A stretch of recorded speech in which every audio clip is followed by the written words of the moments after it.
Hello friends, Dr. Nels here, coming to you this week with information on controlling less and controlling yourself more.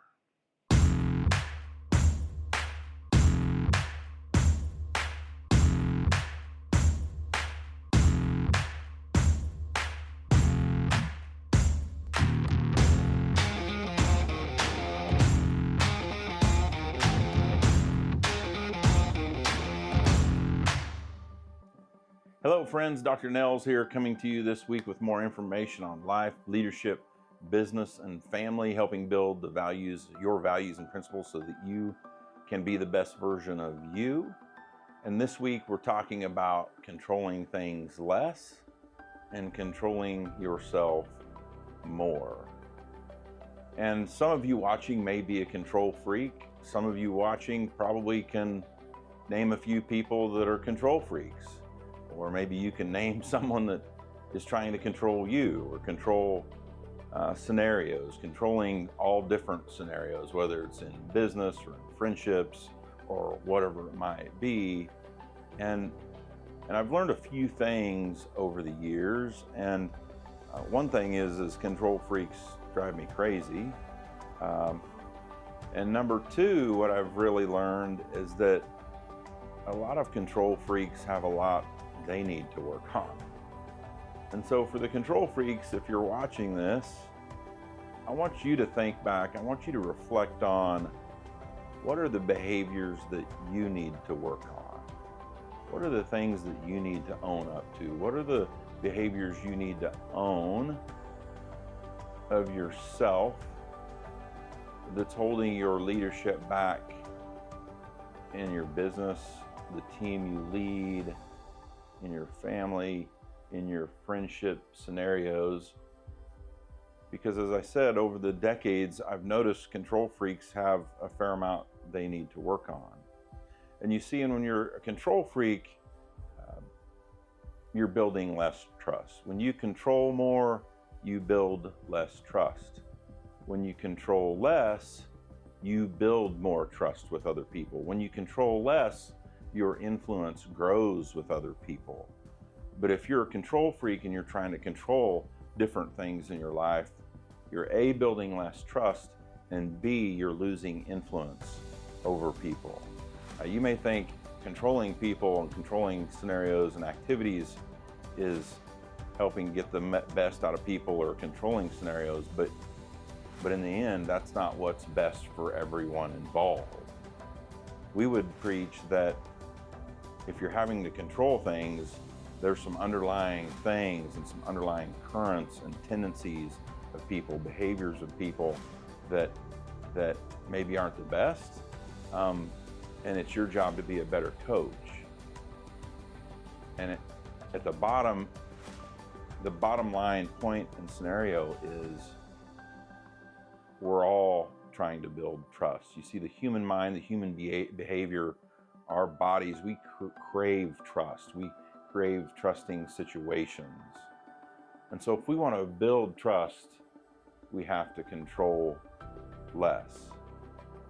So I'm challenging you to think about some things that you need to work on. Yes, Cale? So what about a scenario where the people that you are trying to entrust aren't meeting the bar, so you're controlling out of what you might call necessity, that if you want it done right, that you're the one that has to do it. How do you then control to a point that the level stays high, right? Your excellence stays high, but you're also entrusting others to do the job well? Yeah, that's a great question, and I see that many days in coaching scenarios, whether it's in Feed Yards or in this place or other businesses that I'm coaching. And so you're asking a very common question. And so you're trying to have a high standard, like you're saying, and you're not trusting your people to execute it, right? Or what if competence level isn't there to be able to execute it yet? Well, if competence level is not there, then we need to be doing more education and more training and more coaching. And so in any new hire, we need to be crystal clear. So several things. Number one is being crystal clear in expectations. and with KRAs, key results area, what's winning look like to them?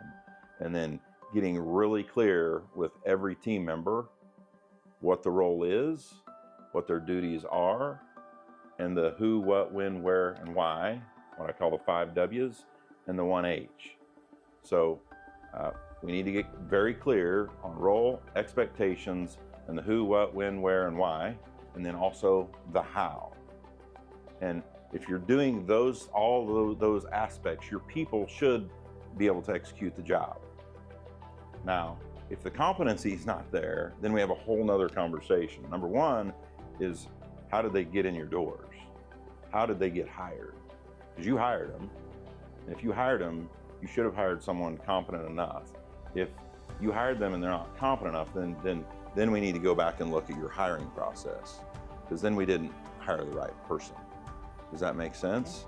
And so then if they're not competent, then we need to come back over here and get really, really clear in role, expectations, the 5 W's and the 1 H, and get it all on paper, and also with some boundaries, most likely, the white lines in the road for them to know where they need to be operating at. And if you do that, and you coach them wildly, and you have routine meetings, so if they're incompetent, we got to get really clear in these areas, and then we need to have routine check-ins. Like, maybe it's every day, checking in with them. All right, at the end of the day, how do you feel about your day today? Did you win? Did you lose? What are we not clear on? What are you not clear on? What do we need to help you with? What tools might you need to execute the job? Where are the gaps? And that probably depends on the scenario, right? Daily, every 3 days, then stretch it out to weekly, then monthly, etc. And so, first is the hiring process and checking for competency.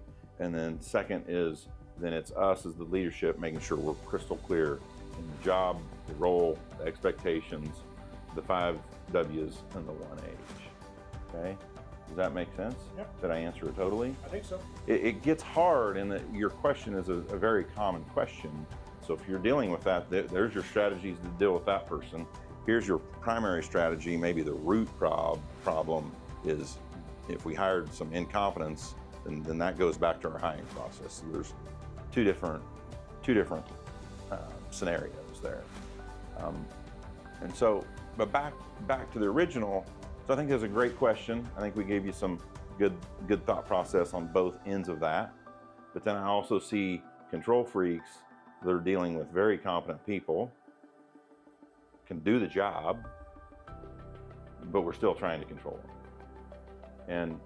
And when that's the case, the leader really needs to reflect inward on, what do I need to work on? Because in those scenarios, those control freak leaders that have really competent people and they're still trying to be very controlling, it's going to be a problem. There's some insecurities. Yeah, probably. Now, and I get it if you're reaching up here for the stars, but if you have competent people, their behavior's right, their motives are right, their convictions are right, their morals are right, their compasses due north, and you're still trying to control them, what's going to happen? They're going to leave. They're going to leave.